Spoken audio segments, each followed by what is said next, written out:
હવે આપણે વાત કરીશું જંબુસરની તો જંબુસર તાલુકાના કહાનવા ગામમાં તાજેતરમાં બનેલી બે દુર્ઘટનાઓમાં જીવ ગુમાવનાર પરિવારોને સાંત્વના આપવા માટે ભારતીય જનતા પાર્ટીના આગેવાનો દ્વારા એક કાર્યક્રમનું આયોજન કરવામાં આવ્યું હતું। થોડા સમય પહેલા ગંભીરા પુલ ધારાશાયી થતા કહાનવા ગામના વખતસિંહ મનુભાઈ અને યોગેશભાઈ મહેન્દ્રભાઈ ચૌહાણનું અવસાન થયું હતું। આ ઉપરાંત કહાનવાના ધરાબેન ભગુભાઈ પટેલનું ઢબાસા ખાતે માર્ગ અકસ્માતમાં મૃત્યુ થયું હતું। આ ત્રણેય પરિવારો પણ અર્ધાણી આફત આવી પડી હતી।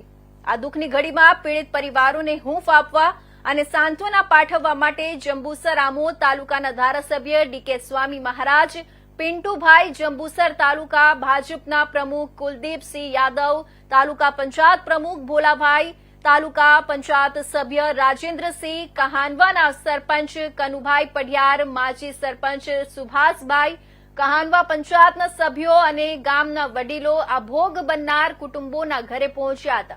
આ આગેવાનોએ પરિવારજનોને સાંત્વના આપી હતી અને મૃત્યુ પામેલા દિવંગત આત્માઓની શાંતિ માટે ભગવાનના ભજન દ્વારા પ્રાર્થના પણ કરી હતી।